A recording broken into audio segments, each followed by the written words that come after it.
В разные эпохи ингуши называются разными именами. Ингуши, или галгаи, как они сами себя называют, упоминаются античными писателями и географами, такие как Страбон, Птолемей, Плутарх и Занара. Отрывок из книги «Страна царя», издана в Лондоне в 1875 году. Страбон сообщает следующее. Амазонки жили в горах за Албанией. Феофан, сопровождавший Помпея в его экспедиции в Албанию, по крайней мере утверждает, что албанцы были отделены от амазонок скифскими племенами легов и гелов, и что река Мермодалес образовала границу между этими двумя племенами. Но Скасий, Митродот, Гипсикрат и другие, которые были хорошо знакомы со страной, утверждали, что амазонки были соседями горгорейцев, населяющих северное подножие Кераунских гор. Эти два сведения, упомянутые Страбоном, сводятся к одной и той же точке. Леги – это современные лезги. Гелы – это ингушское племя Галгаи. И Кераунские горы – это северные хребты Кавказа, вплоть до Бештау. Таким образом, очевидно, что амазонки и их мужья должны были проживать в Кабарде и степи Кума, и были отделены Тереком или Мермодалис от лезгинских и кистинских племен. Финский вестник. Учено-литературный журнал. Том 9. 1846 год. Диодор Сицилийский говорит, что после того остатки амазонского народа исчезли в Темискир. Но Страбон, уроженец каппадокийского города Амазии, соседнего Темискири, утверждает, что они удалились в глубину Кавказа и поселились смежно с легами и гелами, то есть с лезгинами и теми галаями или галгаями-кистами, которые обитают по реке Оса, вливающейся в Сунжу. Следственно, амазонки выдворились на Заурском пути или в Саурматии, и тут древнейшее имя их припоминается Птолемеем, византийцами и Моисеем Хоринским, который зовет амазонов Амазун, лезгин легами и гелов хилаями, ставя последних поблизости Казба, то есть Кавказской горы Казбека.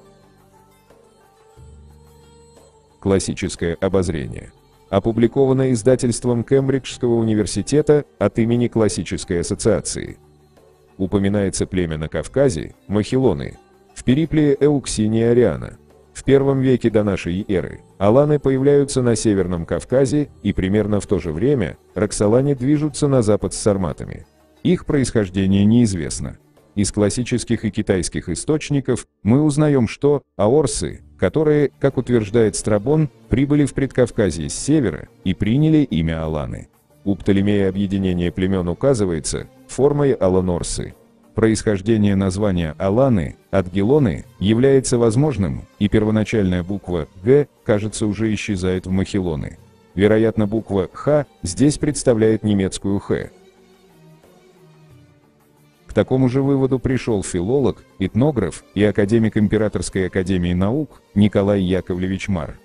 В своей работе «К истории передвижения ефетических народов с юга на север» Николай Мар решительно утверждал, что за осетинами, собственно иронами, ученые поторопились закрепить название кавказских аланов, и что осетин нельзя отождествлять с аланами, так как алан, как теперь выяснилось, есть одна из форм множественного числа, коренного кавказского этнического термина, в основе звучащего «ал» или с сохранением спиранта «хал».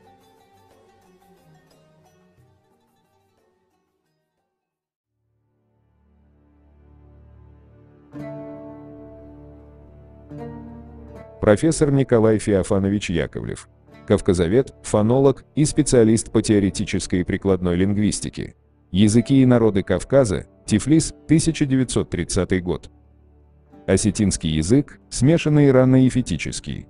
Ряд осетинских звуков, например, надгортанные, нельзя возвести к иранским, но они имеются в соседних ефетических языках. В осетинском около 10 падежей, то есть больше, чем в любом другом иранском языке, из них лишь один может быть возведен к праиндоевропейским формам. В соседних же ефетических вейнахских языках мы имеем сходную систему склонения, насчитывающую до 16 падежей и постпозиций. Лишь система осетинского спряжения частью сохраняет иранскую традицию. Таким образом, если только не характеризовать язык по одному спряжению, то мы должны сделать вывод, что осетинский язык есть язык скрещенный, образовавшийся из смешения иранских языков с горскими ефетическими, вейнахскими и другими. Газета «Кавказ». Очерк северной стороны Кавказа, 1847 год. Далее, от кабардинцев к юго-востоку по северному склону, частью против центра, а частью во Владикавказском округе, живут общества осетинского племени. Тагаурцы, куртатинцы, чеметинцы, алагирцы и дигорцы. Они большую частью носят названия от имен ущельев, в которых обитают. Племя это в общность представляет картину вовсе другого рода. Хотя тагаурцы и дигорцы управляются своими старшинами или дворянским сословием, а прочие имеют правление народное, но они не представляют собою тех благоустроенных обществ и самобытности, какими отличаются общества черкесские. Всегда находясь под зависимостью соседних народов, грузин, кабардинцев и ингушцев, они попеременно принимали их обычаи, законы, верования и предрассудки. От этого самого мы видим у осетин удивительную смесь религиозных понятий, заимствованных ими от веры трех соседних народов, властвовавших над ними. Один из таких примеров приводит профессор Борис Андреевич Алборов, советский ученый-осетиновед, собиратель и исследователь осетинского фольклора, в своем труде «Некоторые вопросы осетинской филологии». Ингушская гальерды. Как у чеченцев, так и у ингушей существуют патроны, или боги-покровители, общие для всего племени, или отдельных обществ из нескольких селений, и, наконец, боги-покровители отдельных аулов или отдельных родов. Они носят названия эрдов или ерда, а у ингушей цу, а чаще ерда, дяла или дела. Такие сведения дает нам Башир Далгат, прекрасный знаток религиозных воззрений ингушей и чеченцев. Однако, вопреки мнению Далгата, высшие общеплеменные патроны отличаются от низших, родовых и силою власти, и большую территорией распространения своего влияния. Название бога представляется на ингушской почве в виде гальерд, галиерды, гальерда, геолерды, гилерды. Галиерды состоит из двух частей – гал и ерды, из которых первая восходит к калий, элей, сохранившиеся пережиточно в виде яла, ила, и гелой в народных религиозных песнях в значении «бог». Вторая же восходит к ерда и обозначает на ингушской почве дом, жилище, святой, бог, пламя, копоть, и таким образом все слово обозначает бога святой, бога жилище, или святой, или бог Алла, или Эла. Слово Али и Эли мы имеем и в составе названий других божеств, как-то в ингушских Мяцели из Мяцсели, Ауша Сел, Бушмали, Мяцхали, Тушоли, Амгали, в абхазском Итлар, в кабардинском Шибли и другие. Это обстоятельство указывает нам на то, что в культе гальерды мы имеем поклонение богу Аллу, Алла или богу пламени, огня. И слово гальерды обозначает таким образом божество огня, пламени. Отсюда и ингушская Алла, Али, князь, от глагола Али, как и осетинская Алдар. Аль имеет характер злого божества и на сумеро-аккадийской почве. Здесь наше название, Иль, Бог, имеется в сложении с другими словами. Так сумеро-аккадийцам известен Анлиль или Инлилла, владыка демонов бури, соответствующая сиро-халдейскому Бел, финикийскому Ваал, древнееврейскому Эль, первоначально обозначавший бог солнца. Аль имеется и в составе Алату, название богини преисподней, и Нинкигаль, название преисподней. Термин эрды, эрда, эрдо, как мы видели, толкуется различно, то как святой, то как жилище, дом, место пребывания святого и так далее. По Пожидаеву, ерда перевели в селение Кок как бог, у которого просят хорошей погоды. Николай Феофанович Яковлев, побывавший во многих местах Ингушии и Чечни, называет ерды ерда, богом атмосферы. У Потоцкого – ерда, священные скалы. Все это указывает, что значение данного слова меняется. Осетинская Аларды, Алаурди и ингушская Халерды таким образом первоначально восходят в сумеро-аккадийской или ефетической основе и значит первоначально боги ерды, боги огня, боги солнца. Мы увязали гальерды с каким-то древним божеством Гелой, Гелай, на ингушской почве. Попытаемся то же самое проделать на осетинской почве. Осетинские Аларды – такой же золотой крылатый светлый бог, но не имеющий уже значения верховного бога, а только покровителя Оспы. Культ гальерды первоначально возник там же, где раньше всего обосновался чечено-ингушский народ, а именно в верховьях реки Асы, где память о нашем святом сохранили название горы Геолерды-Корт и святилище Альбиерды, Ауша-Сел и Тхаба-Ерды. Позднее, с расселением ингушей, культ Гальерды переносится отсюда выселенцами в долины реки Армхи, где, как и в долине реки Асы, на месте древнего языческого капища возникает христианский храм. Отсюда этот культ проникает в район Осетии, под названием Элия, Аларды, у Ацила. Все сказанное об ингушском Гальерды и осетинском Аларды можно суммировать следующим образом. Гальерды, золотой крылатый бог, являлся наиболее общеизвестным, популярным и суровым народным патронным покровителем всего ингушского народа. Но в последние десятилетия, с усилением проповеди ислама, он забыт, как забыты все остальные ерды, су и даже верховный Дела. Еще доказательнее наличие в осетинском языке и быту названия ингушского божества – Гелай. Оно выступает в припеве свадебной осетинской песни, а именно в слове «Аллай», на основании которого мы устанавливаем полное тождество, не только в значении слов, но и в их форме. В слове «Алай» – «Ал» – название божества – «Ай», окончание звательного падежа, как и в ингушском слове «Гелай», начальное «г» произносится слабо-придыхательно и может отпадать в ингушском языке, и наоборот, там, где в осетинском слово начинается с гласного, в ингушском языке это слово будет начинаться с придыхательного гласного звука, например, осетинский «ир» ингуши произносят «гири». Нельзя сказать, чтобы у ингушей тогда не было других богов, их было достаточно, но клятва скреплялась наиболее популярным всемогущим Гальерд, почитаемым ими за святость кумиром, находящимся в горах, где под словом кумир надо понимать бог, но не идол, так как ингуши Гальерд представляют духом. Последние жители близлежащего села Эгенты, во главе с жрецом Гальерды Махаматом Даскиевым, в настоящее время 70-летним стариком, выселились оттуда в Терш, оставив на месте остатки когда-то грандиозного и страшного Галуана, ингушского Гаала, что значит замок с башнями и бойницами. О сущности бога Гальерды и почитании его жителями мы до сих пор не имеем подробных сведений. Я пользуюсь любезностью указанного выше жреца и других стариков близлежащих сел, и ниже даю впервые, возможно, более подробные сведения об общеингушском знаменитом Гальерды.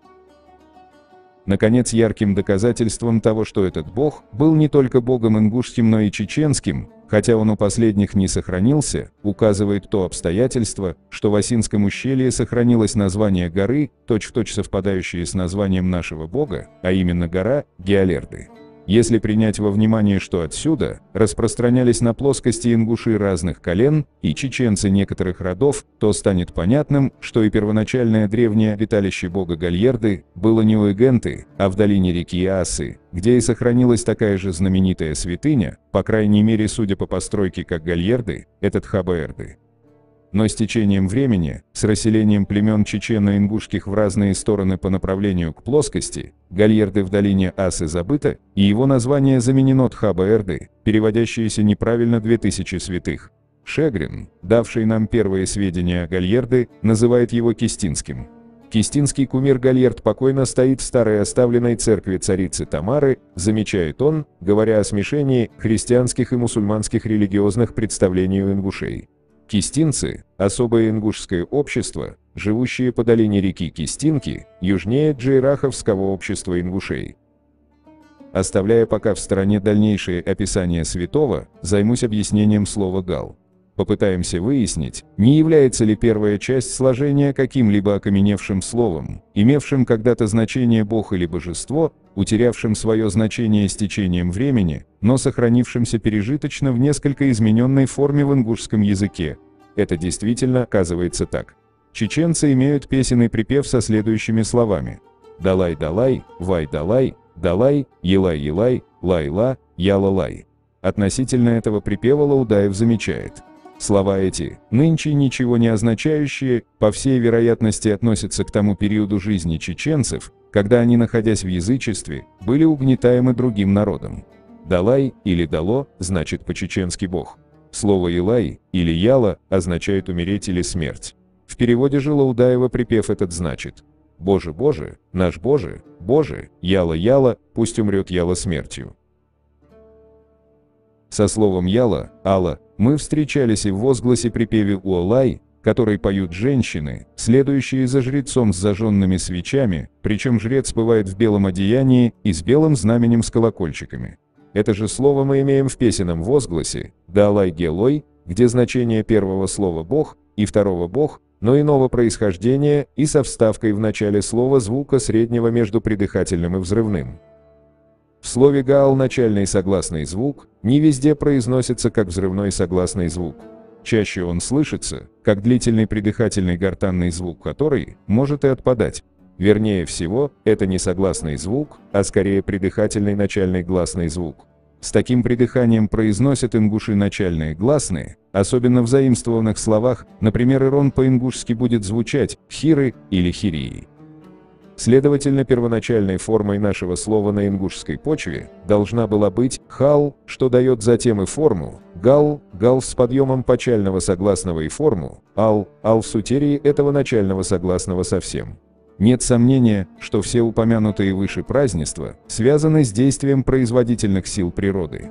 Величайшим производителем этих сил и подателем чадородия в конечном итоге явился некий бог Аала, Эла. К нему и обращены все упования женщин, особенно бездетных и имеющих больных детей. Это его они призывают под названием Гелой, Уолой, Яла и другие. Это древнейший бог ингушей, уже позабытый и замененный Деэла или Цу.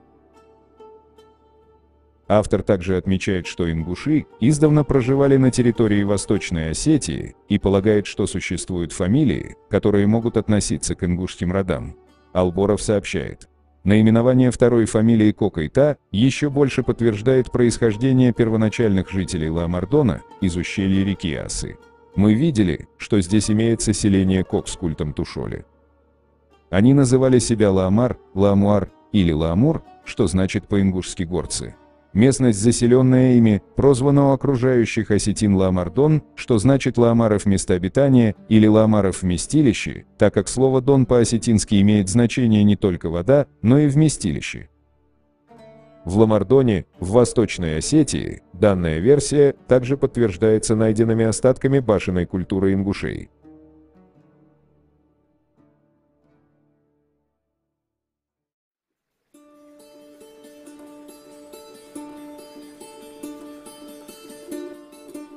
Профессор Евгений Игнатьевич Крупнов, доктор исторических наук, специалист в области древней и средневековой археологии Северного Кавказа и этногенеза кавказских народов.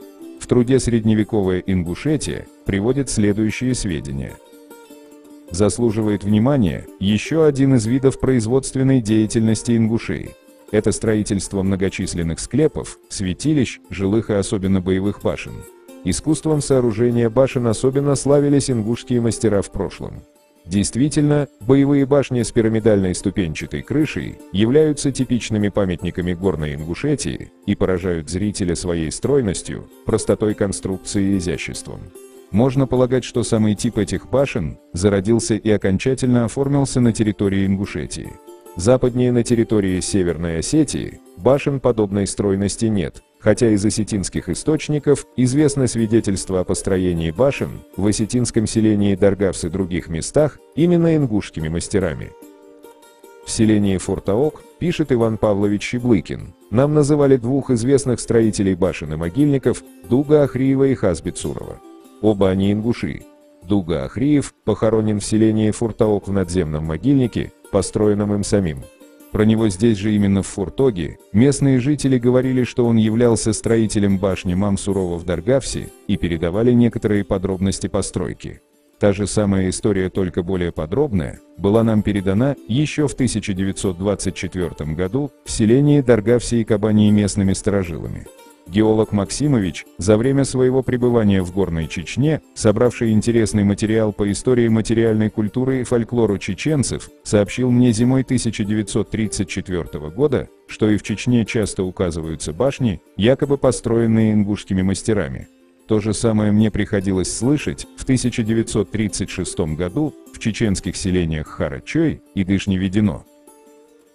Евгений Крупнов составил такую карту для иллюстрации территориального деления ингушского народа на тот момент с разными названиями ингушских обществ. Но не без упоминания того, что ингуш – это то же, что галга, как и отмечали другие известные исследователи Кавказского края. Перечисляются назранновцы, карабулаки, гаалашевцы, джейрахи, кисты, галгаевцы, соринцы и акинцы.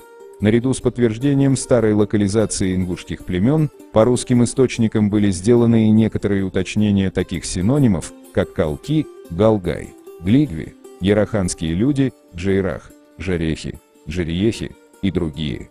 По справедливому заключению Екатерины Кушевой, центральное место по местоположению в Горной Ингушетии занимало общество галгай, название которого имело и более широкое значение.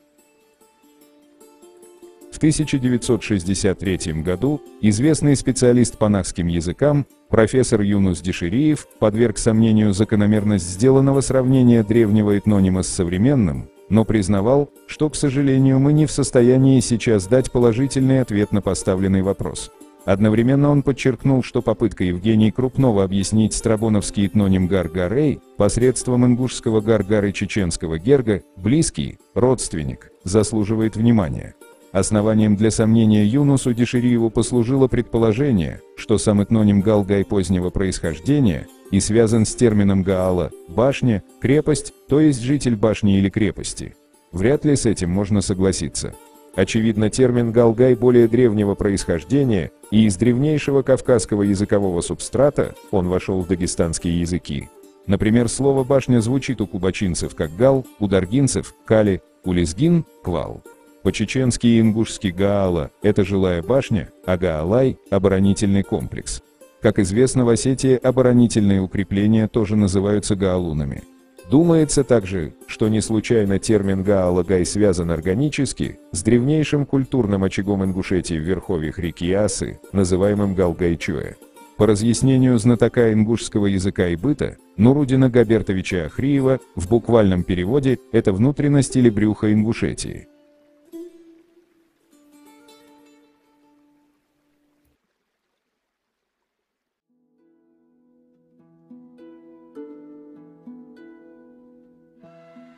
Следующие отрывки взяты из труды Фома Ивановича Гарипекина. Группа Галга, например, называется, потому что с древнейших времен в числе светил небесных, в особенном почитании была у них одна звезда, называвшаяся священной кобылицей – Гейла. А в Осинском ущелье на горе Гельерды-Корт стоит доселе капище священной кобылицы покровителя народа Гельерды или Гальерды. Это есть одно и то же общераспространенное божество у древнейших народов, известное под именем Ма, как божество зачатия и плодородия на земле. Как весна открывает собою начало жизни в природе после зимы, то и божеству этому, как приличествовало, приносились жертвы главным образом весною на горе Гельерды-Корт, и здесь же располагалось пастбище для лошадей-кобыл, Гейла, под покровительством их священного небожителя. Основываясь на преданиях и историко-топографических названиях местностей, видно, что ингуши раньше населяли район между нынешним селением Казбек, Гергиты, Гвилети, верховье реки Кистинки и тому подобное. В этих местах они издревле слыли под названием Буэни, в грузинских летописях Чартульцы, правильнее Джартульцы, каковое затем перешло в Джарега, Кисты или Кистани, Гелы или Геладха. Поселения эти ныне слились с грузинами, сохранивши названия своих фамилий, Мальсаговы, или же переселены к Назране. Жители этих мест до сих пор носят древнейшие названия Гелтхой, а местность Геладха.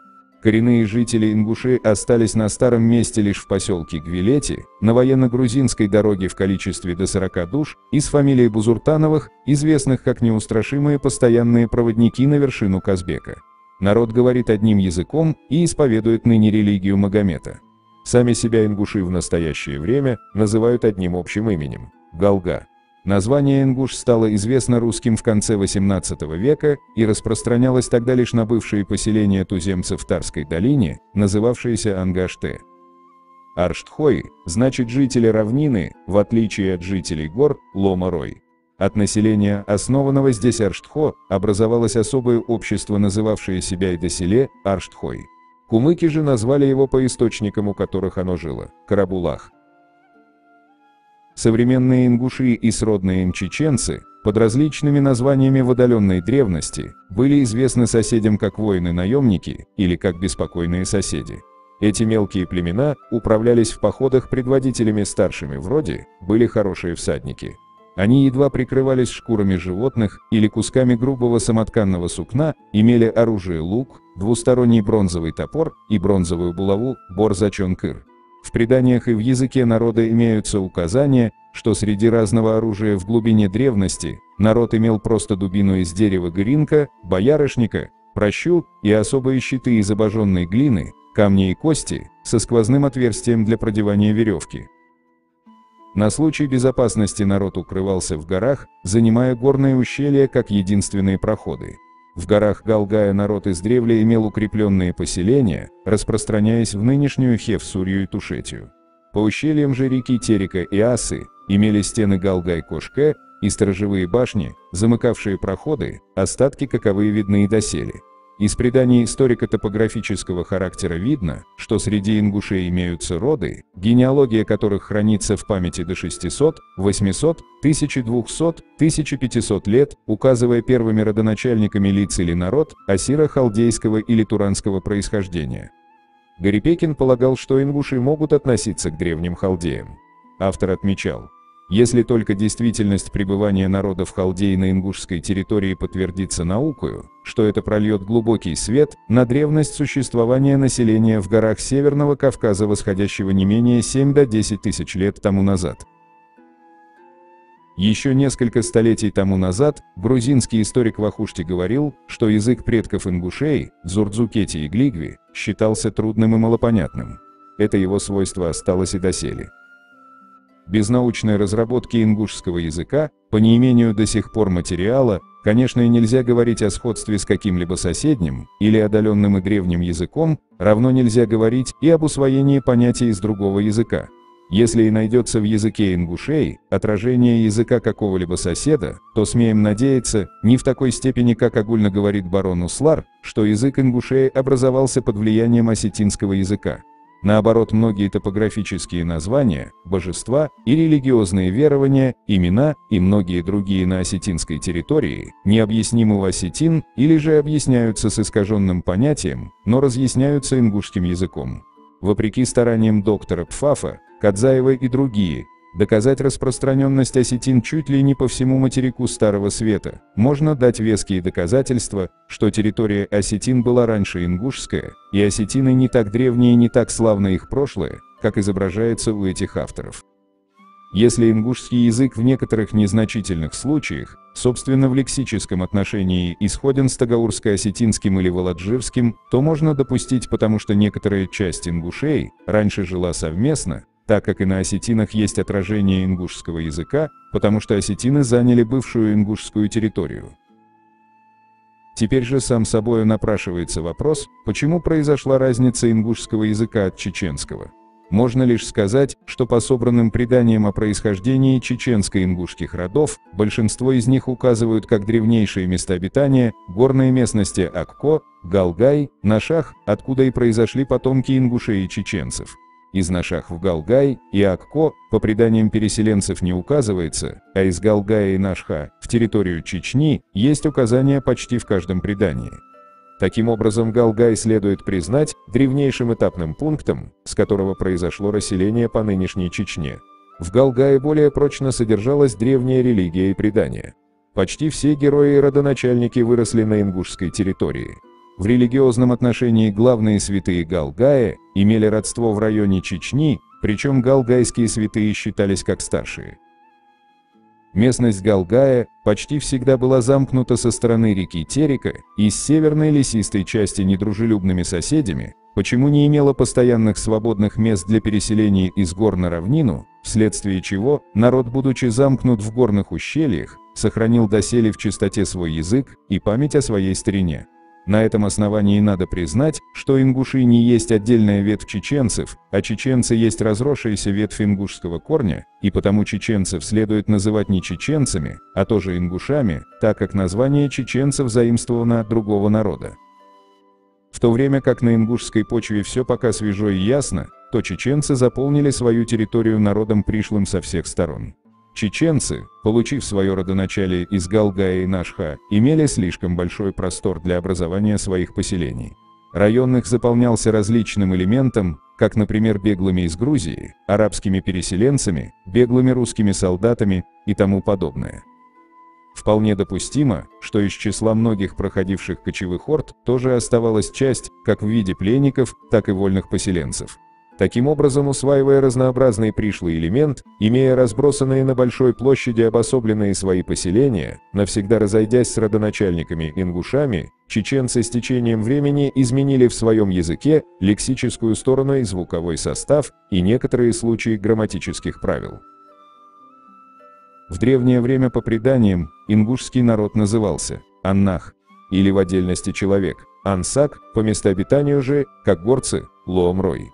Теперь же ингушский народ называют свою занятую территорию Галга или Гелга, то есть место гелов, а сам народ, следовательно, называется Гелгай, как занимающий эту местность.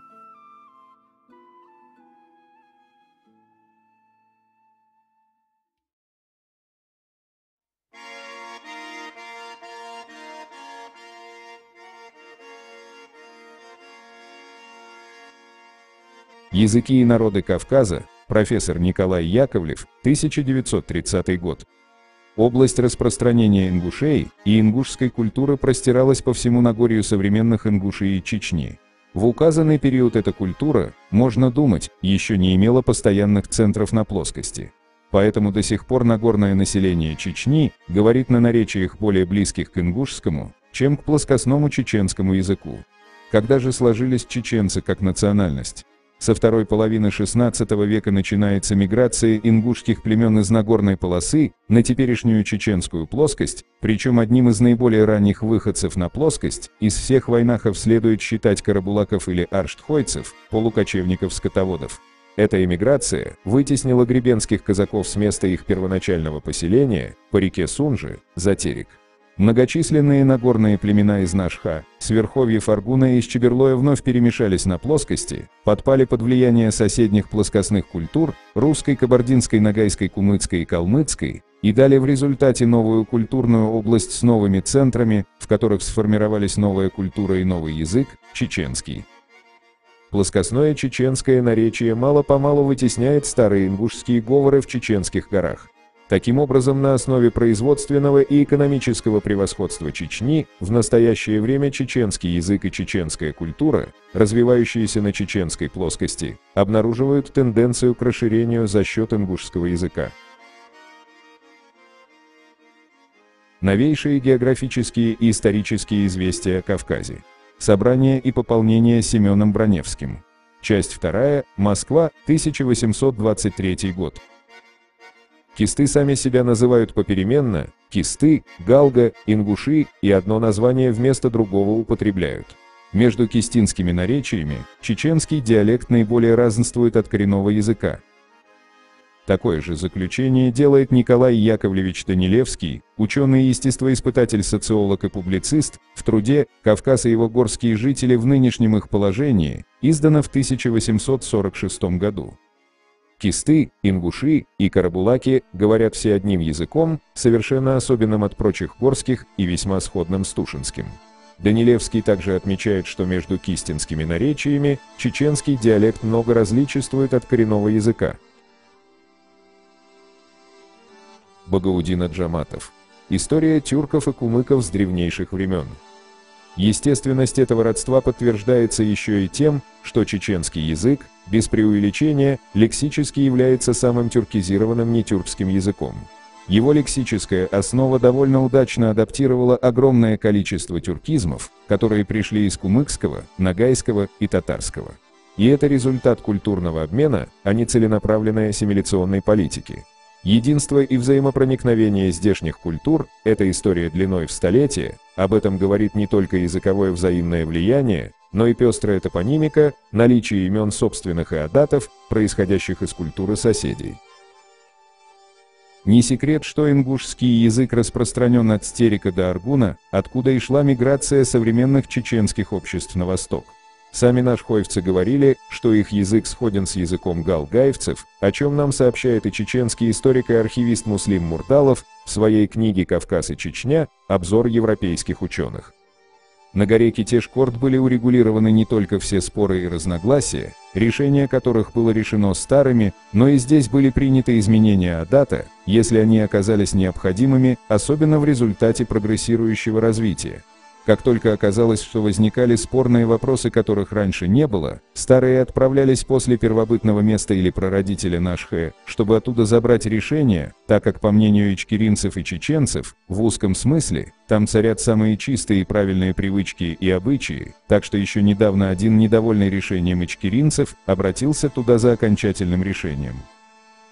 Диалект ичкеринцев, хотя и относительно старый, образовался в результате вышеперечисленных обстоятельств, в основном в Нашхе, родовом седении, в котором они были мирно из различных элементов.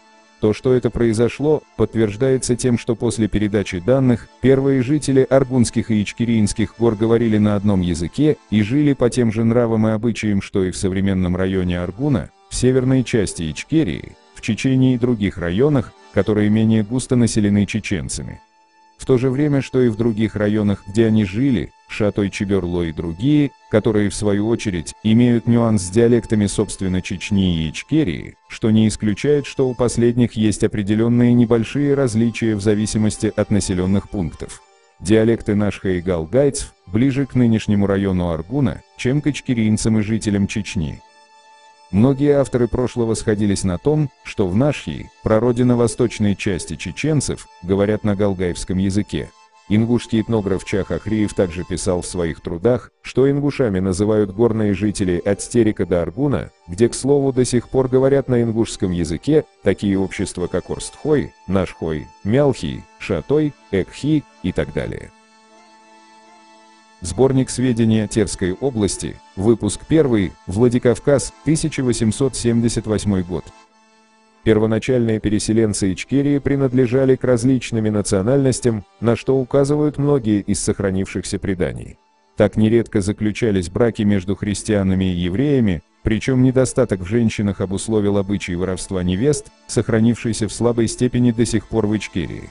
Без сомнения, народившиеся от таких браков дети видели в семействе разные обычаи и обряды, и, усваивая их, следовали уже тем и другим, применяясь к обстоятельствам. Язык их при тесных взаимных отношениях необходимо должен был измениться, что облегчало понимание друг друга.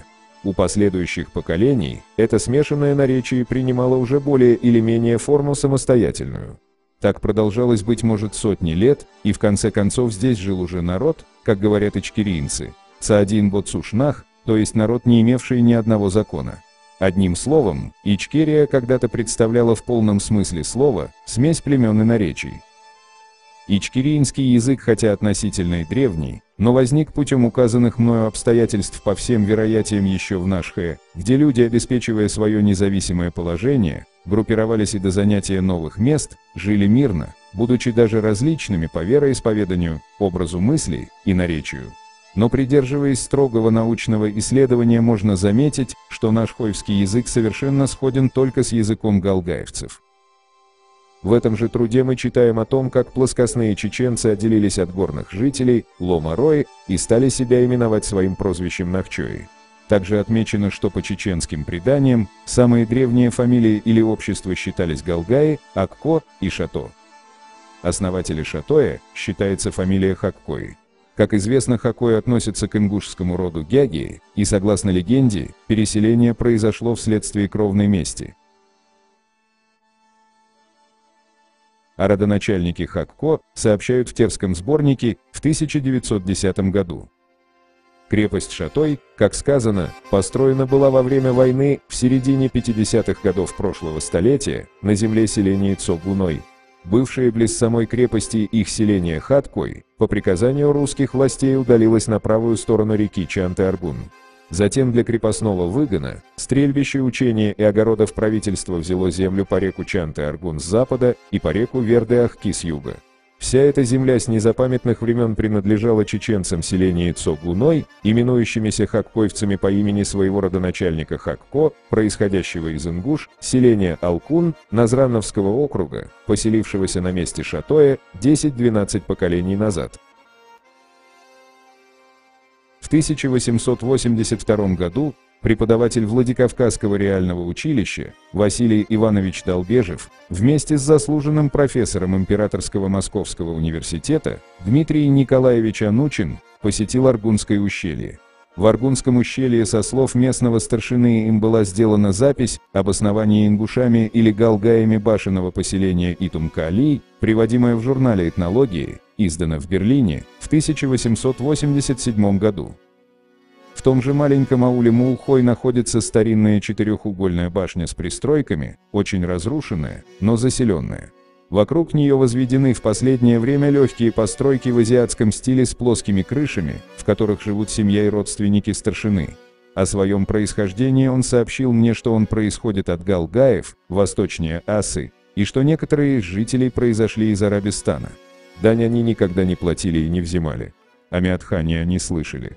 Отец старшины Махаш был убит еще до рождения теперешнего старшины. Деда звали Ирбахи, который считается строителем башни, прадеда – Элхи, потомка Утки II и Утки I. Но родоначальником, который поселился здесь, был отец Утки I, и его звали Итун. По его имени названы руины у выхода этого ущелья в горную долину Аргуна.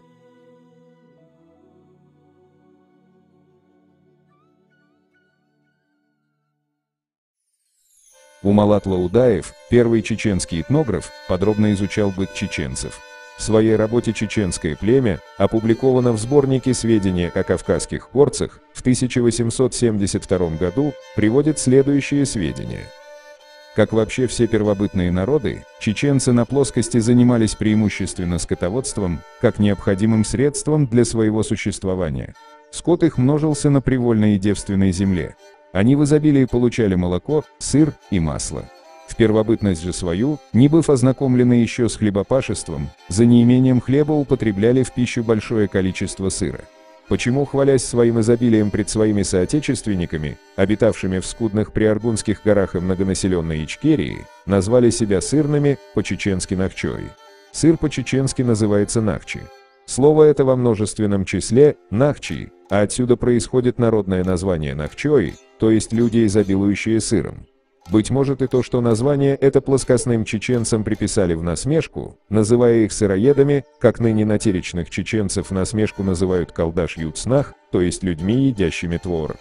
Что название Нахчой чеченцы получили от сыра, это подтверждается и тем, что назраневцы, говорящие не чисто чеченским языком, сыр называют начхи, а чеченцев – начхой. То есть и они дают им название от сыра. Так как чеченцы на плоскости уже назвались Нахчой, то они Ичкерию в отношении к себе назвали Нахчой-Мох, то есть страною сырных, или страною, где плоскостные чеченцы имеют свои поземельные участки. Ичкерия есть слово кумыкское. Ичиери значит земля внутри, то есть среди гор. И действительно, она находится посреди лысых и черных гор. Племенные остатки, водворившиеся на этой территории, селились ниже их и ближе к плоскости, почему первобытных обитателей пришельцы называли Лоомрой, от слова Лоом – гора, то есть живущие на лысых горах. Со временем беспокойные люди других стран и беглецы разных народностей увеличивали собою число чеченских фамилий. В пользу версии Лаудаева, что чеченцы действительно изобиловали сыром, говорит и тот факт, что в 17 веке чеченцы обменивали его у кумыков на соль, железо и прочие вещи. Эти данные нам приводит знаменитый чеченский лингвист и по совместительству историк Ибрагим Юнусович Алироев. Многие исследователи не замечали или не обращали внимания на то, что Лаудаев ничего не путал, когда указывал все это время на название от сыра, а именно он пишет, что назраневцы, плоскостные ингуши, называют плоскостных чеченцев и сыр одним названием – начхой. Может, кто-то подумал сейчас, что Лаудаев ошибся, или там сделана опечатка в этом месте, и там должно было быть «нахчой», но нет. На самом деле, в ингушском языке, как и в чеченском, есть два типа сыра – начхи и нахчи. Чем они отличаются друг от друга, прочтите в диссертации кандидата исторических наук Шавлаева Тамара Магомедовна. Начхи, начахи, сырковая масса – продукт, полученный за счет внутреннего процесса в той емкости, куда залили молоко, в данном случае это желудок животного.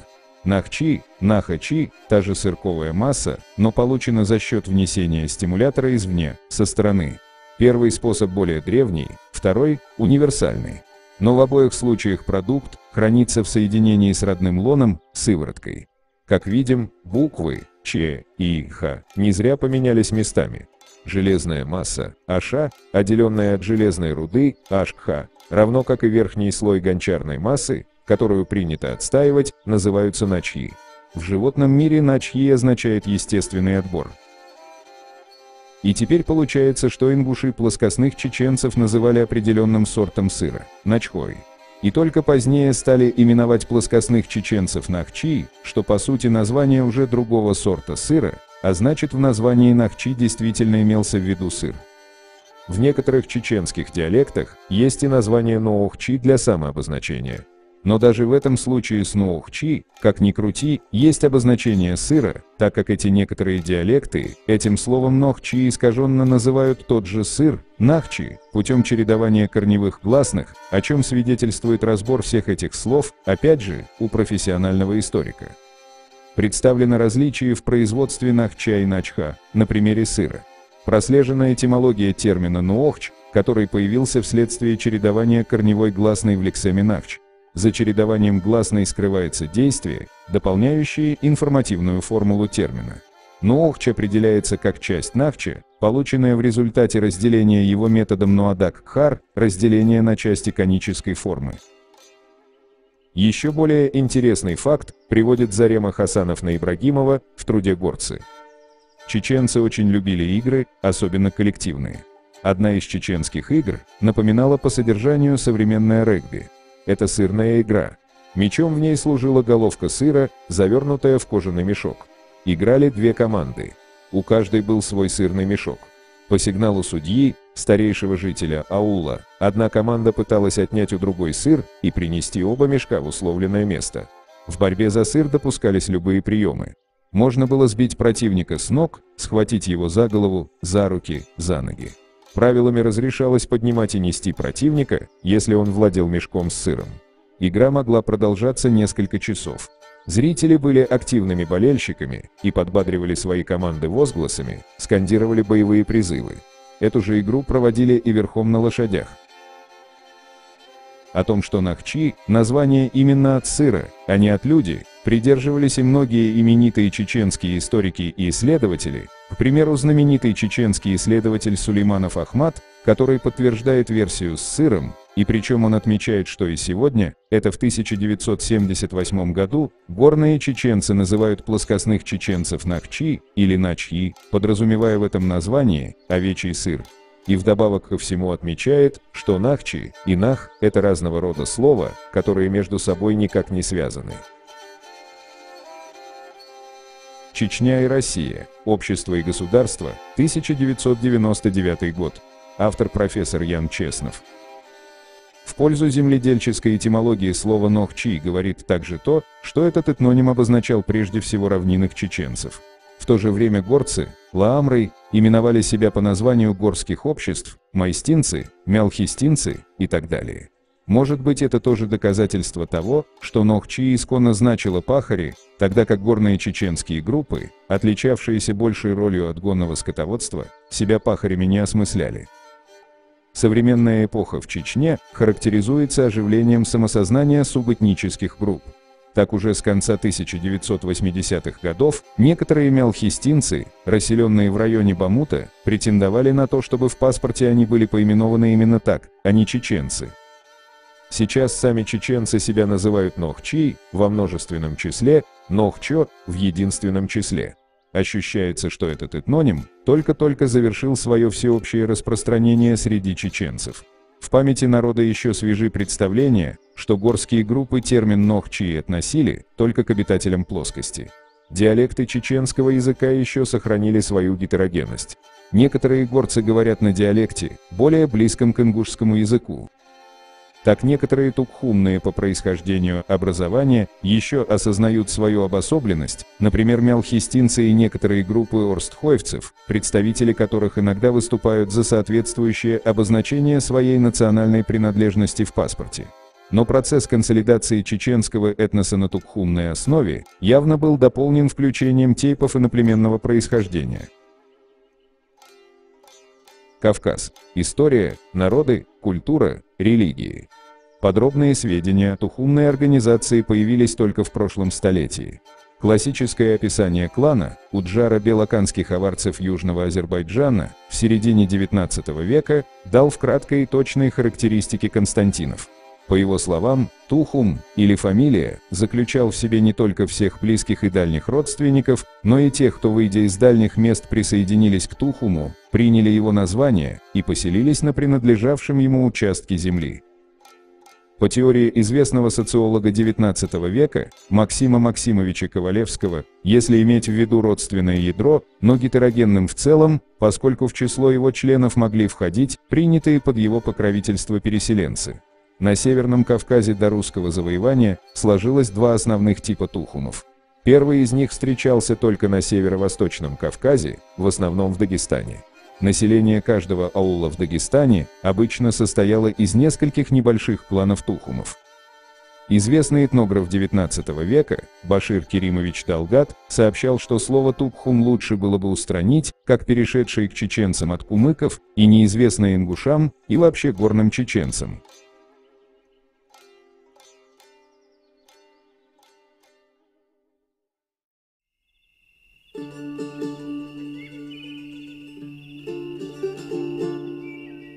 Екатерина Николаевна Кушева, доктор исторических наук.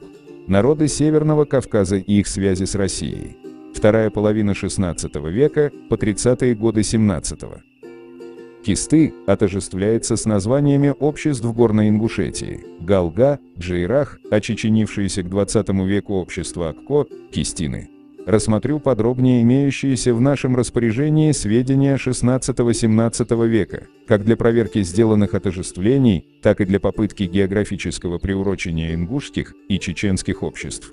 Начну с их ингушской группы. Археологические памятники указывают на Горную Ингушетию, как на территорию, занятую издавна племенами ингушской культуры.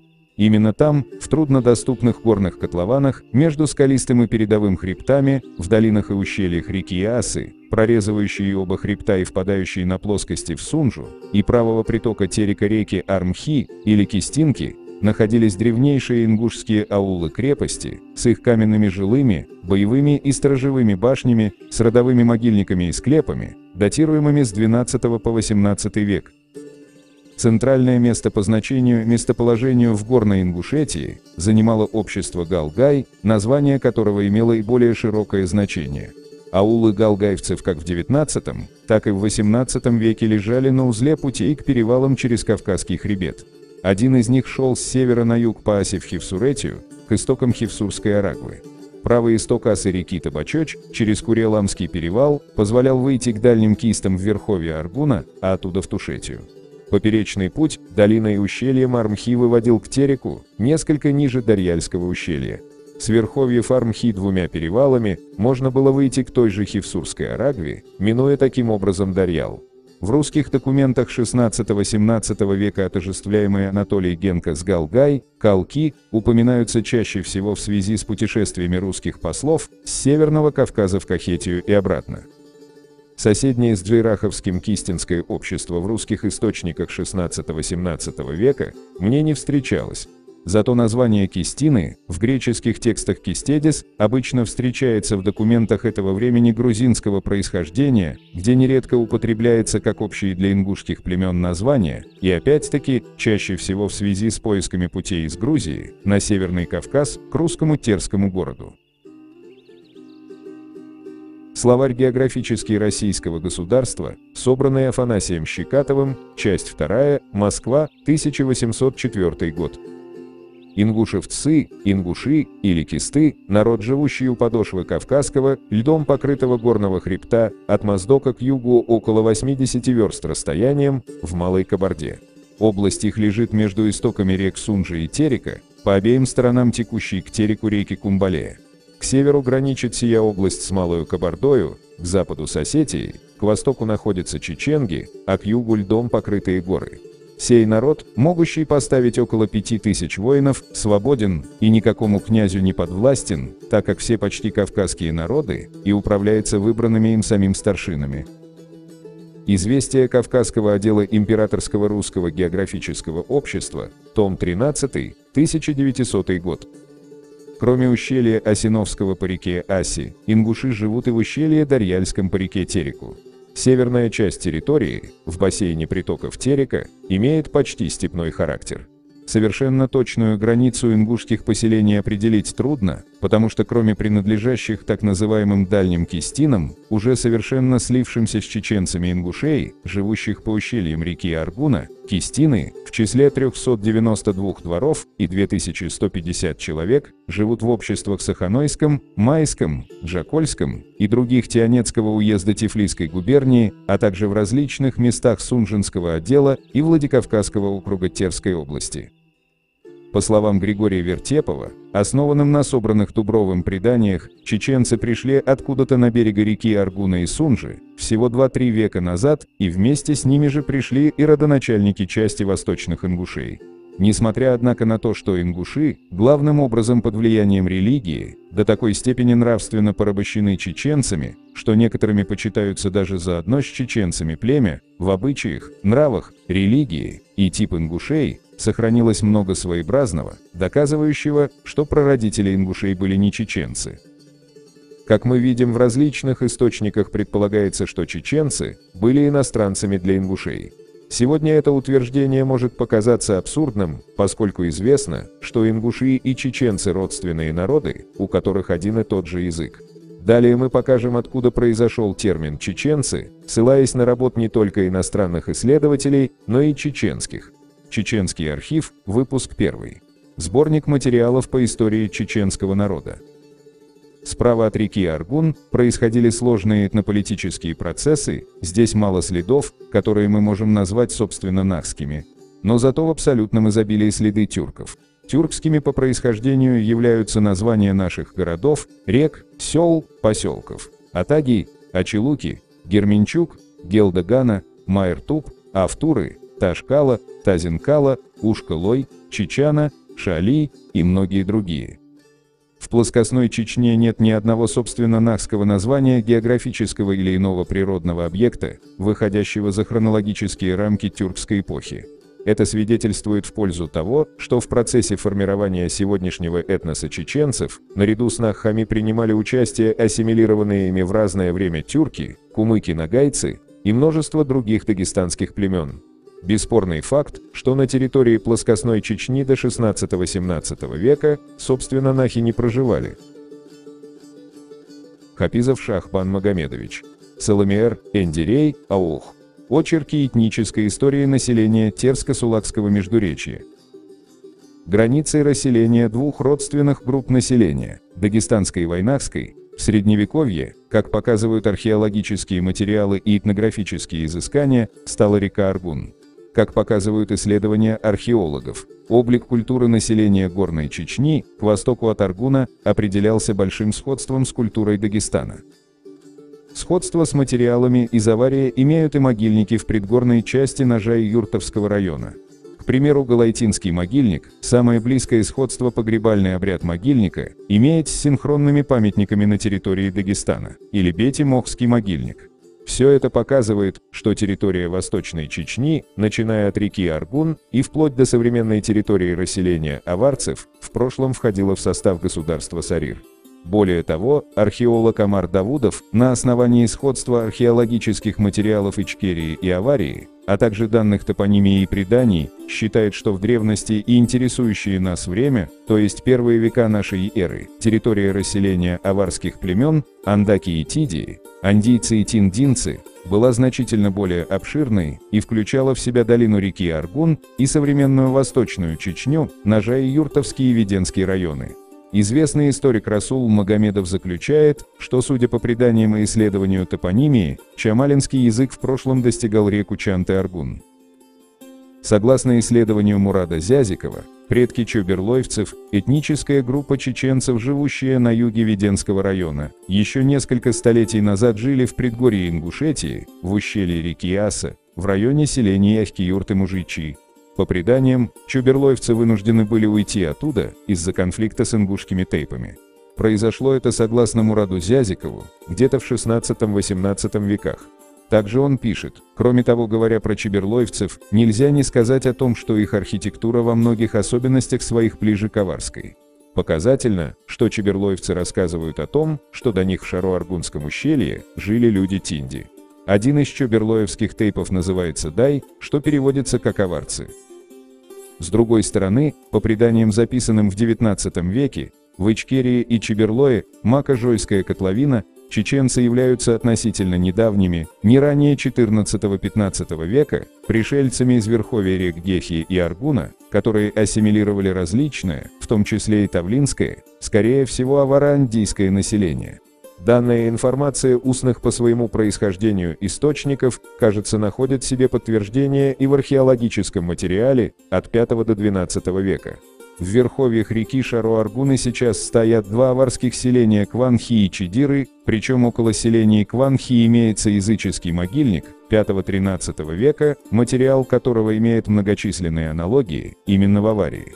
Любопытно, что чеченское по языку население верхней части бассейна Шаро-Аргуна, киринцы, на аварском Хири-Сел, шароевцы, на аварском Киялал, Рига-Хойцы, на аварском Решниял, обозначалось в официальных русских документах XIX века как аварское, лезгинское. По сообщениям старожилов из Цумадинского района Республики Дагестана и Шаройского района Чеченской Республики, перед войной 1940-х годов киелальцы числились по документам чеченцами, в реальной жизни были двуязычными, употребляли аварский, как вариант, чемалинский и чеченский языки, но последний в связи с языковой политикой был преобладающим. Следует упомянуть также и о том, что центр крупного княжества, образовавшегося в XVII веке в низовьях реки Аргун на Чеченской поляне, селение Чечен-Аул, был основан аварцами.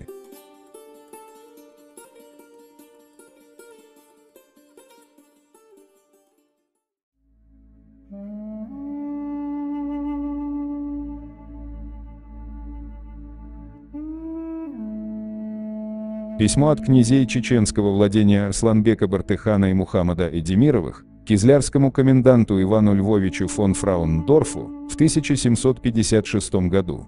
Содержание письма. Происхождение рода князей чеченского владения Турловых и Айдемировых. Русско-чеченско-дагестанские отношения. Из перевода письма. Могущественной, милосердной, милостивой ее императорского величества государыне, верному слуге высокому правителю Кизляра, его высочеству генерал-майору Ивану Львовичу, от нас чеченских князей, сыновей Эдемира, Арсланбека, Бартыхана и Мухаммада, с поклоном наше прошение таково. Наш предок, Кара Киши, вышел из Авара, он пришел и поселился в Гунбете. Он отделился от князя Авара. Его сын, Турлав, от Турлава, Загаждук, Алибек, Алхан. Загаждук является дедом алдинского бека Турлава. Алибек является нашим дедом. Алхан является дедом Алибека и Али-Султана. С тех пор мы разделились. В то время наш предок Алибек совместно с несколькими своими узденями вышел, чтобы поохотиться. Когда пришел, он нашел поляну Чечен-Тала. Эта речка Аргун вытекает из горы. В том месте, где выходит эта речка, он обнаружил один камень. Сам Алибек, сойдя с коня, прочитал надпись, имевшуюся на том камне, и обратился. Обнаружилась надпись, гласящая о том, что эта поляна называется Чечен-Тала. Так он сказал узденям, находившимся с ним рядом. Затем он вернулся из путешествия в свой дом. Прибыв к себе домой, он пригласил к себе в дом своего старшего брата Загаждука и младшего брата Алхана и сказал: «О, мои братья! Я нашел в одном месте одну хорошую поляну. Я сделаю там место для жительства. Если вы согласны идти туда со мной, то пойдемте вместе. А если вы и не придете, я пойду туда сам». Но те братья не захотели идти туда. И тогда упомянутый Алибек с подвластными ему людьми прибыл на поляну Чечен-Тала и тут обосновался, сделав ее местом жительства. Аваро-чеченские правители из династии Турловых и их правовые памятники XVII века. Автор, кандидат исторических наук Тимур Магомедович Айтберов.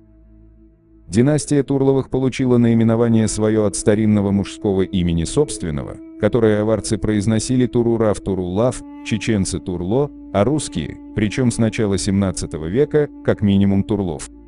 Второй из округов, пребывавших под властью Турловых, равнины Чечен, где уже более 200 лет полностью преобладает вейнахский по языку этнический элемент, хотя правда в ходе завоевательных походов чингизидов и их полководцев, а главное, в послемонгольскую эпоху, там заняли было преобладающие позиции языки прошлых этносов. Среди них главное место было, думается, у тюркского-кыпчакского языка, от чего пошел кумыкский. Этот чечен Северного Кавказа представлял собой сухопутную территорию, известную в русских источниках XVII века как Уварская, по генезису правящей верхушки, малое или, может быть, младшее владение. В первой половине XVIII века русские военные администраторы описывали данный округ Северо-Восточного Кавказа как состоявший из 9 селений, в числе которых были Алда, Астанкул, Атага, Башин, Баха-аул, Гаджи-аул, Хамбат-аул, Сюйра-корт, Чахкири и Чечен-аул, Аварский Чачан. В 40-е годы XVIII века, согласно опять же русским данным, во власти Турловых находились следующие чеченские селения: Чечен-аул, Малый Чечен, Атага, Истису и Топли.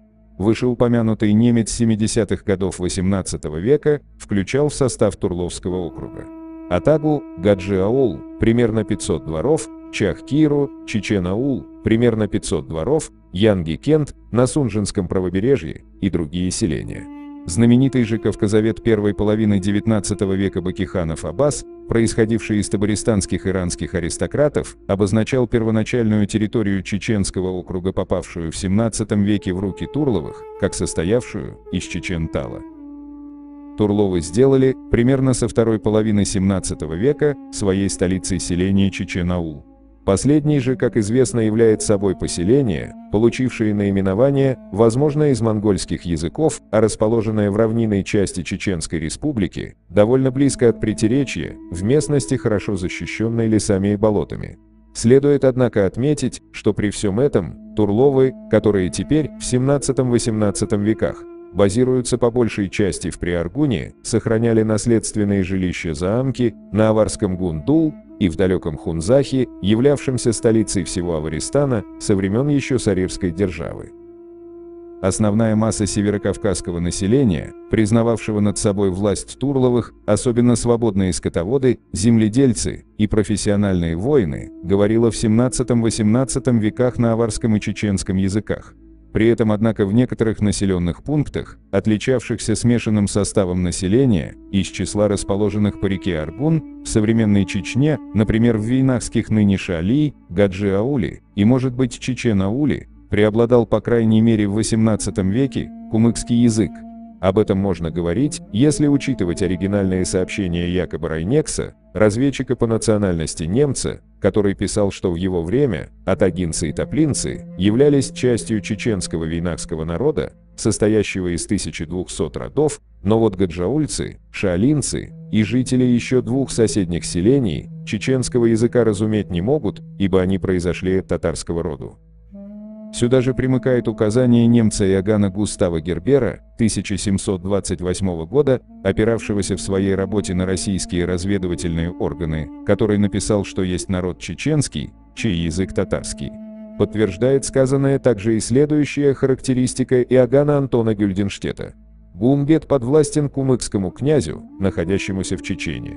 Здесь же, видимо, допустимым будет отметить, что в конце XIX – начале XX века родным языком дворян Турловых, живших в притеречных селениях Чечни, в статусе крупных землевладельцев, был, согласно этнографических данных, кумыкский, форма тюркской речи, выступавшая тогда в статусе средства межэтнического общения, но, подчеркиваю, лишь в равнинной части Северного Кавказа. Названные северокавказские дворяне при этом знали, конечно, о своем происхождении из авароязычного гумбета и, соответственно, старались не забывать аварский язык, наследие славных предков полностью. Известный чеченский историк Шарпудин Ахмадов пишет в 2002 году, что чеченские князья Бардыхановы, из которых он называет известного Айдемира, были кумыками из селения Эндери, князья Казбулатовы были кумыками из селения Аксай, а князья Айдемировы – окумыченными адыгейцами из селения Брагуны, при том, что Турловы происходили, как он убежден, из аварского владения. В действительности же, однако, эти фамилии являлись всего лишь ветвями династии Турловых, спустившейся в Чечню из горного Гумбета. Об этом свидетельствует, например, то, что князь Арсланбек Айдемиров писал в свое время, что северокавказский аристократ Али-Султан Хасбулатов, которому пришлось править княжеством Гумбета и Чечни в начале 70-х годов XVIII века, происходит из нашей Турловой фамилии. Следует здесь особо отметить то обстоятельство, что сложение на северо-восточном Кавказе немаленького по своей площади и достаточно многолюдного государства-княжества во главе с Турловыми сыграло важную роль в образовании крупнейшего коренного северокавказского народа – чеченцев. Это произошло на базе вейнахских племенных групп, а также этнических дагестанцев и небольшого, думается, числа представителей других народов Евразии. Он, кстати, получил даже свое этническое наименование, принятое ныне к употреблению в среде различных народов Кавказа и Великих Русских равнин, от традиционно подвластного Турловым равнинного округа Чечен с центром в селении Чечен-Аул, которое аварцы называли Чачан. Немецкий профессор Карл Генрих Эмиль Кох в своем труде «Путешествие через Россию к Кавказскому перешейку» в 1836, 37 и 38 годах отмечает, что те самые гелы и леги, упомянутые в географии Страбона, сохранились до сегодняшнего дня как галгай, а на легов отчетливо показывают лезги. Далее он пишет: в верхних долинах Асы живет настоящее племя гелов, которые еще и сегодня называются галгай. В Чечне, в большом селении на реке Аргуне, в прошлом веке объявился предводитель и поработил все племена равнинных областей. По главной местности всех его подданных русские покрыли именем чечен или чеченцы, имя, которое неправомерно принято многими другими народами. Тут явно речь идет либо о Турловых, либо о другой более древней аварской династии, и что все народы в данной местности русские неправомерно называют чеченцами. Даже иностранец Карл Кох понимает, что это название чужеродное, и неправильно называть всех этим названием. Напомним, что этнограф Фома Гарипекин также отметил, что название чеченцев заимствовано от другого народа. Кроме того, Гарипекин писал, что с древнейших времен, ведя главным образом пастушеский образ жизни, питаясь исключительно молочными продуктами и мясом, имея скудный запас знаний о возделывании земли, ингуши для обеспечения безопасности, как горных своих поселений, так и имущества, состоящего из стад, имели у себя особое сословие воинствовавших людей, своих защитников-соглядатаев. Опасность всегда и более всего предвиделась со стороны равнинной части Северного Кавказа, где постоянно происходила смена народов. Пришедшие после из глубины Азии теснили предыдущих, и они во многих случаях продвигались к подножию гор, искали там своего убежища. Последними пришельцами стали кабардинцы. С ними ингуши хотя вели постоянные столкновения, но все же были оттеснены с равнины, заперты в диких ущельях.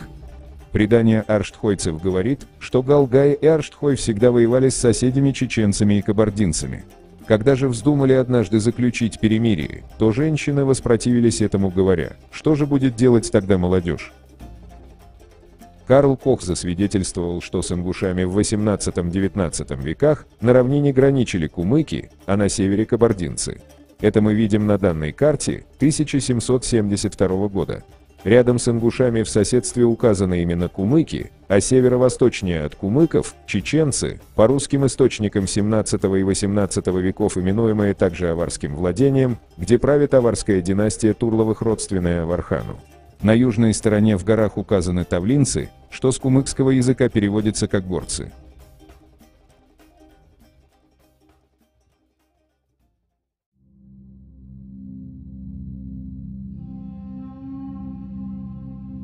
Известно, что ингуши, в то время, когда их соседи уже числились в российском подданстве и мешали ингушам свободно владеть своими землями на равнине, подписали договор о вхождении в состав России в 1770 году, дабы избавиться от статуса враждебного народа для России и вновь мирно жить на своей исторической родине. Материалы для новой истории Кавказа с 1722 по 1803 год. Автор труда – историк Петр Григорьевич Будков. В 1770 году ингуши или кисты просят принять их в подданство, как сообщается, от притеснений и набегов кумыков и кабардинцев на равнине. Как мы знаем, кабардинцы и кумыки на тот момент уже издавна являлись подданными союзниками России. Именно с этими двумя народами, а если быть точнее, то князьями и шамхалами из этих народов, ингуши договаривались, когда стоял вопрос о безопасном для себя переселении на новые пустующие плоскости у Назрани, а не с чеченцами на чеченских землях, которые проживали далеко на востоке от этих мест, да еще и сами пребывали в вассальном положении на плоскостных землях. Петр Будков также сообщает, что на тот момент чеченцы издавна числятся в российском подданстве. Это подтверждается в документах XVI и XVII века. Один из них – письмо 1657 года из шибутского джемаата царю Алексею Михайловичу с просьбой принять его жителей в русское подданство. Перевод Миркасыма Абдуллахатовича Усманова, советский и российский историк, археограф и доктор исторических наук. Мы, из шибутского джемаата, чтобы быть подданными великого царя из всей страны гор, а именно из Варанты, Чичане, Тонса, направили 3 посланцев к русскому царю. Если он пожалует нас, то мы станем подданными царя. Имена сих суть – Алихан, Сусла, Алгян. Этих 3 людей мы послали, и их снова повторно послали, и Аманата также послали мы. И пусть русский царь нас пожалует. Пошлем посланцев нашему Темурасу царю. Ныне Темраш царь стал подданным русского царя. Мы тоже желаем быть подданными русского царя. Царь, смотри же на нас велико. Приведем в подданство много-много селений. А пока мы, 3-4 селения, били челом великому царю. Пожалуй нас, царь. Данное письмо является просьбой о принятии в подданство чеченцев, или точнее жителей перечисленных обществ, в 1657 году. Чтобы понять, кого подразумевали под чеченцев, мы перенесемся на 100 с лишним лет вперед, когда ингуши вошли в состав России. 1770 год. Письмо от кистинского народа, кизлярскому коменданту Неймчу, подписано старшином 24 селений больших и малых ингушей. В этом документе приведены имена тех 24 старейшин. Теперь обратим внимание на эти 24 ингушских селения. Дело в том, что именно об этих 24 селениях округов больших и малых ингушей или ангуштов говорит исследователь Аган Антон Гюльденштедт в своем путешествии по Кавказу в 1770-1773 годах, который, к слову, являлся еще и свидетелем вступления ингушского народа в подданство Российской империи. Гюльденштедт, собственно, записал их с точностью.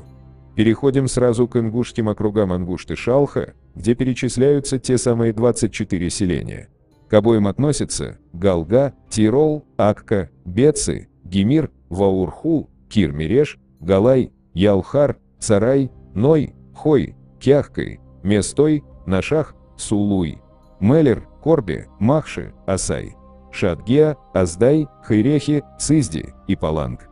Также селения и округа Махки, Хамха, Таргим, Аги, Картуй, Сулуй, Бештуй, Азик, Тимгай, Лялах, Хани, Таш, Арцхой, Салгай, Фалхал, Герек, Малар, Джайрах, Байн, Ижел, Обин, Дахаргиш, Арапе, Берех, Кушги, Кала, Накаст, Бархан, Тори, Гапай, Галай, Алкун, Гигай, Целх, Датах, Арште, Игер, Ляшк, Желаш, Галашки, Ахкин-Юрт, Ахка, Махал, Бошта, Мериджи и Терли. В общем, по свидетельству Гильденштедта, получается, что в данном акте вступления в российское подданство в составе ингушского народа принимали участие даже старшины Терлоя и Нашьи, не говоря о старшинах Ялхара, Аки, Галая и Мержи, то есть по сути получается весь ингушский массив, который отличался общностью языка, культуры и традиций, что, конечно же, автор отметил далее в своем описании. Все эти кистинские селения и округа расположены вдоль рек Кунбелей, Сунджа и Асай. Они состоят между собой в хороших отношениях, так же как и свяпи, которые живут на реке Макул. Народы, которые живут возле прочих рек, впадающих в Сунджу, составляют другую партию, которая настроена против этой и которую обычно называют чеченской. Кратко повторим ключевые моменты из данного труда Гюльденштедта. Округ ингушцев и кистов, первого кавказского народа, с коим Гюльденштедт имел случай познакомиться, лежит между вершиною Сунджи и Терека, около ручья Кумбалея, впадающего в Терек. К северу граничит он с Малою Кабардою, к западу с Осетинской областью, к востоку с чеченами, а к югу со снежными горами. Они называют сами себя Галга и сохранили еще употребление на войне щитов. Те общества, которые были перечислены в 1770 году как ингушские, все они говорят практически на том же языке, что и все ингуши, и чем дальше на восток по обществам мы движемся, тем сильнее меняется язык. Это и говорит о том, что шла миграция с запада на восток, где на востоке войнахские общества попадали под влияние уже дагестанских и прочих культур, в том числе и языковое. Округ Чечен. Он занимает страну Нижнего Аргуна и Бистина, впадающих в Сунжу, и нарочито обширен, почему под названием обитателей его чеченов часто разумеется весь кистинский народ. Чечены имеют собственных князей. Царствующая фамилия называется Туркан и находится в родстве с Аварханом. Теперь сравним с картами конца XVIII века. Карта пограничной линии Российской империи, 1782 год. В окрестности реки Терека и Фортанги находятся только ингуши или кисты. Чечня начинается от Нижнего Аргуна. Карта части Российской империи и народов Кавказских гор, 1789 год. Тут мы видим такую же картину в обратной проекции. И опять же, только ингуши находятся в окрестности Фортанги. Карта, представляющая Астраханской губернии, Кавказскую линию и прикосновенных к ней всех горских народов, 1799 год. На этой карте мы видим, что чеченцы также занимают местность Нижнего Аргуна. Более того, тут еще раз подтверждается, что Нашхий изначально относился к ингушскому массиву, как и было отмечено во всех предыдущих источниках. На более ранней карте 1745 года грузинского царевича Вахушти Багратиони отображена страна Дзурдзукети, и он ее разделяет на три группы или общества – кисты, дзурдзуки и глигвы. В его описании этой страны также упоминаются ингушские селения Ангушт и Джейрах, так что не подлежит сомнению, что Дзурдзукети и есть Ингушетия. К северо-востоку от Дзурдзукети отображены чечаны. Вахушти относит равнины этноним чечаны именно к дагестанским племенам, что лишний раз подтверждает, что в этой местности преимущественно живут дагестанские народы, и никакого отношения к дзурдзукам или войнахам этноним чечаны не имеет. Эта картина резко начала меняться из-за активного переселения горных жителей, или лаамрой, на чеченскую плоскость.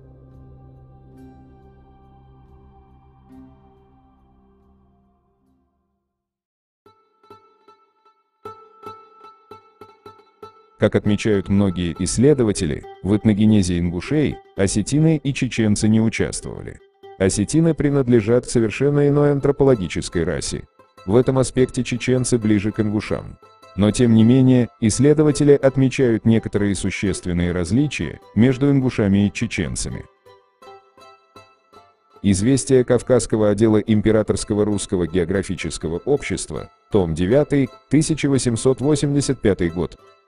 Антропологические группы по указателям и описательным физическим признакам приводят к весьма интересным заключениям. Так галгаевцы, куда собственно относятся джейраховцы, мицхальцы, хамхинцы и царинцы, также и соседи галгаевцев, акинцы, на основании среднего головного указателя для галгаевцев 81,9, а для акинцев 81,0, относятся к подкороткоголовой расе и стоят, по-видимому, особняком от других смежных с ними горных чеченцев и лезгин.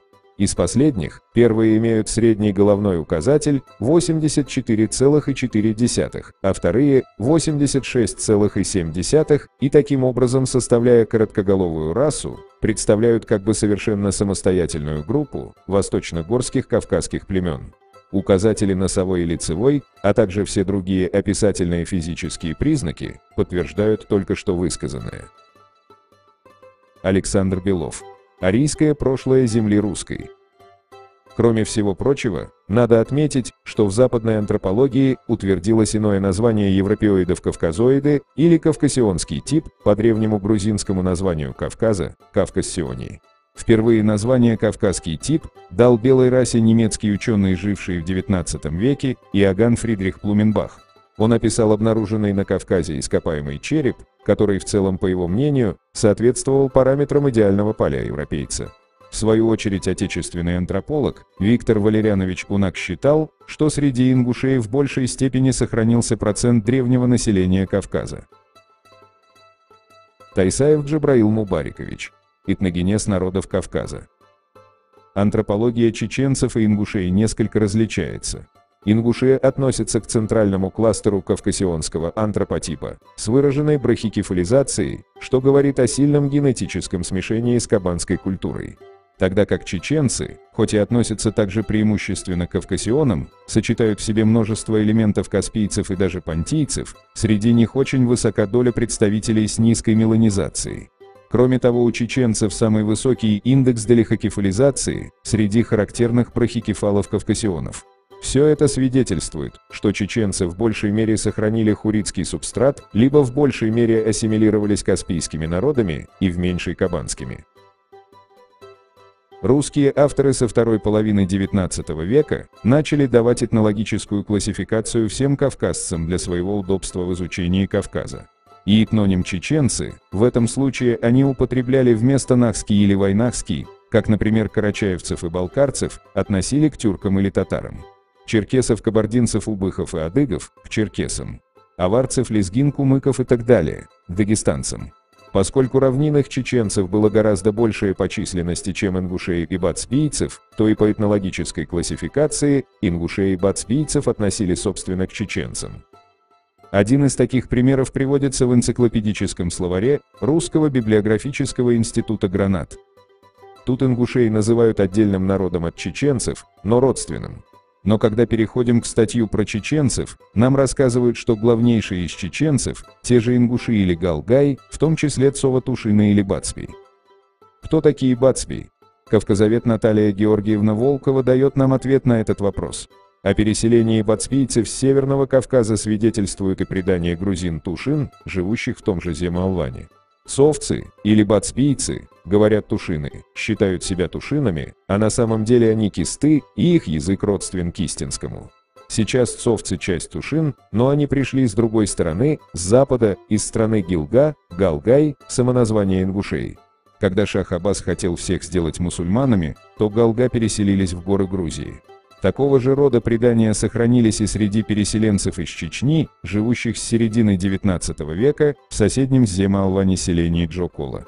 Баци, говорят они, это горные люди, включающие два народа. Первый, Чакма-Тушины, это грузины. Второй, это Галгай. Прежде в горах Грузии жили только Чакма-Тушины. Баци убежали из страны Галгай, когда в Галгай пришло мусульманство. Таковы факты, приводимые историческими преданиями. Но насколько они верны? Исключительная близость бацпийского и ингушского языков достаточно убедительно свидетельствует о том, что Ингушетия – прародина бацпийцев. Это же подтверждает и еще один факт. До сих пор в горах Ингушетии по реке Армхи, Джейрахское ущелье, местность вокруг селения Эрзи, известна под названием Вяби, Вяпи или Фяпи. По представлениям ингушей, здесь живет одна из локальных групп их народа, известная под именем Фяпий. Именно часть этих Фяпий, как рассказывают ингушские предания, записанные мною в 1971 году, некогда переселилась в горы Грузии. Причиной их ухода было малоземелье. Другое распространенное заблуждение заключается в том, что нахчематьяне, упомянутые в армянской географии, якобы являются предками чеченцев, которые сегодня называют себя нохчи или нахчи. Об этом писала Наталья Волкова в труде «Этнонимы и племенные названия Северного Кавказа». Яков Манандян, исследовавший вопросы авторства армянской географии, отмечает: армянская география, пользовавшаяся в Армении широкой популярностью, сохранилась в многочисленных рукописях и печаталась многократно начиная с XVII века. Древнейшая рукопись не восходит, однако, далее XIII века. Не представляя себе четко местоположение народа Нохчо, автор армянской географии, основываясь на некотором звуковом совпадении терминов Яксамат и Нахчимат, расположил народ под этим именем в местах, где Птолемей помещал яксаматов. Кроме названных источников, крайне редкие упоминания самоназвания чеченцев, Новча, встречаются лишь в кавказоведческой литературе XIX века. Значительно чаще, чем самоназвание чеченцев, в письменных источниках прошлого известны различные этнонимы собирательного характера, иногда обозначавшие в целом чеченцев и ингушей. Таковы дзурдзуки грузинских летописей, термин, хронологически предшествующий этнониму кисты, кистины. Этот термин не исчезает в грузинской историографии XVIII столетия, хотя неизвестен по доступным мне материалам в источниках XV-XVII веках. Вахушти называет дзурдзуки в числе других областей, связываемых им с территорией современной Ингушетии, Кистети, Джериехи, Глигвети. Выше Кистети, пишет он, находятся Дзурзуки с постройками, селениями и башнями. Если Кистетия помещалась им в среднем течении реки Армхи, то Дзурзукия, находившаяся по сведениям того же автора, выше, то есть южнее Кистетии, могла занимать верховье той же Армхи, а также ущелье Охкарохи, правого притока Терека, находящегося еще южнее Армхи. Таким образом, в грузинской литературе XVIII века этническое содержание имени Дурзуки или Дзурдзуки по сравнению с источниками XI века несколько изменилось. Если в XI веке дзурдзуками именовали вайнахов в целом, то в XVIII столетии этим именем называли лишь часть народа, а именно его западные группы. Очерки истории Чечено-Ингушской АССР. Том 1, издано в Грозном в 1967 году. Правда, из армянской географии не видно, что Нахчиматьяны и Кисты находятся по соседству. Они оторваны друг от друга. Рядом с Нахчиматьянами названы абхазы и народы северо-западного Кавказа, а около Кистов – Туши, Тушины, Гудамакары, жители ущелья реки Черной Араквы в современном Душетском районе Грузии, и дидойцы, Дидои в современном Дагестане. Отсюда видно, что Кисты размещаются в пределах современной Чечено-Ингушетии. Также они локализуются в новом списке армянской географии, тогда как Нахчиматьяны в этом списке размещены около устья реки Танаис, современного Дона, что приходится признать ошибкой. По-видимому, локализация Нахчиматьянов у устья Дона есть результат вольного использования сведений греческого географа II века новой эры Птолемея, служивших одним из первостепенных источников для армянской географии. Птолемей знал близ устья Танаиса сарматский народ яксаматов. Археолог и историк Иван Егорович Забелин в своей работе «История русской жизни с древнейших времен» пишет следующее. По указанию Птолемея, сарматы во II веке по Рождеству Христова занимали именно те земли по северо-западному берегу Азовского моря, где прежде обитали геродотовские царствующие скифы. Это были роксоланы и языги, они же, по-видимому, яксаматы, иксаматы, яксаматы, язаваты. Но еще в начале I века по Рождеству Христова Страбон указывает поселение языгов-сарматов прозванием царствующих на нижнем течении рек Днестра и Днепра, где по Геродоту находилась древняя Скифия. Здесь очевидно, что переписчики армянской географии совершили ошибки при переписывании слова иксамату Птолемея и переписали его как Нахчимат и добавили к нему еще армянское окончание ян, и в итоге получилось Нахчиматьян. И поэтому совершенно ясно при таком рассмотрении, что никаких Нахчиматьянов в природе не было, а были иксаматы.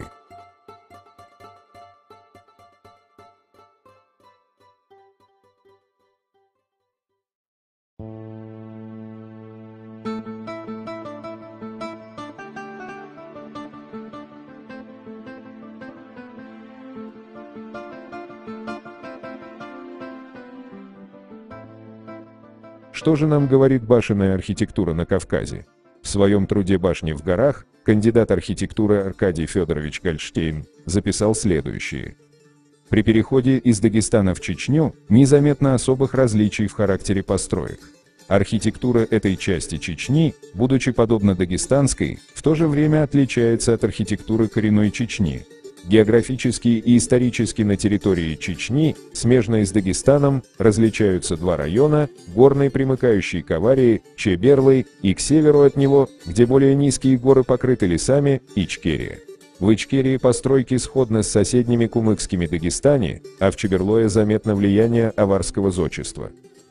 Сходство архитектуры чеченцев Ичкерии и Чеберлоя с дагестанской могло сформироваться под влиянием строительной культуры Дагестана, это один из аспектов ситуации, но он не объясняет всего. Такая культурная зависимость не может определиться обстоятельствами одного лишь только соседства, тем более что контакты населения Чечни и Дагестана имели место не в большей мере, чем между дагестанцами и другими их соседями. Почти вся масса построек в Восточной Чечне, столь сходных с дагестанскими, относится к концу XIX – начала XX века. В коренной Чечне умерших хоронили в коллективных семейных гробницах. В Ичкерии, куда чеченцы переселялись начиная с XV века, почти нет гробниц, захоронения здесь одиночные. Поскольку и в Чеберлое нет гробниц, можно полагать, что этот район тоже был заселен чеченцами в сравнительно позднее время. Вряд ли гробницы, если бы они здесь существовали, были разрушены с принятием мусульманства. Трудно себе представить, чтобы их снесли до основания так, что не осталось и следов ни одной из них. А главное, в этом районе нет не только наземных гробниц, которые могли быть снесены, но и заглубленных в грунт, а они обычны в тех местах Чечни, где есть наземные гробницы. Далее, на постройках Чеберлоя часты петроглифы, высеченные на камнях кладки стен, древние культовые символы, что так характерно для Аварии. За пределами Аварии в Дагестане такие изображения встречаются значительно реже, причем тем реже, чем дальше от нее. То же самое наблюдается и с другой стороны, к западу от Чечни. В Ингушетии еще встречаются единичные знаки на камнях, но это уже периферия распространения той культуры, для которой такие изображения были характерны. Наконец, согласно данным антропологов, чеченцы в расовом отношении ближе к жителям Аварии, чем Ингушетии. Напрашивается предположение, что восточная часть горной Чечни когда-то входила в общую с горным Дагестаном сферу культуры. Эта общность существовала, как свидетельствует археология, в эпоху бронзы. Возможно, в Чеберлое она продолжала существовать до средних веков, когда выходцы из коренной Чечни заселили эту местность. Вероятно, именно здесь обитали те тинди, на которых чеченские предания указывают, как на прежних жителей края. Здесь произошло подобное тому, что и в Закатальском районе Азербайджана. Переселенцы усвоили традиции зодчества прежних обитателей этих мест. Гольдштейн изучал и сравнивал архитектуру Северной Осетии, Ингушетии и Чечни. В восточной части Чечни архитектура сходна с дагестанской, и жилых башен здесь мало. Но в районе верховьев рек Аргун, Фортанга, Гехи и в Ингушетии в средние века, вероятно, все или почти все жилища были башенными. Несмотря на появление и распространение в XIX-XX веках сакел, жилые башни в высокогорной области Чечни и Ингушетии долго еще преобладали и были основным типом жилища. Путешественник, побывавший во второй половине прошлого века в горной Ингушетии, пишет: «Весь народ помещается в четырехугольных каменных башнях, в 2-3 яруса, времени и постройки которых никто не помнит». Гольдштейн заметил, что не только в Осетии, но и в Чечне, в территории, прилегающей к Ингушетии, встречается форма боевой башни, которая, по всей видимости, возникла в Ингушетии. И добавил, что имеются свидетельства о работе ингушских мастеров-строителей в Осетии, Северной Грузии и Чечне, но нет данных о том, чтобы в Ингушетии строили приглашенные извне мастера.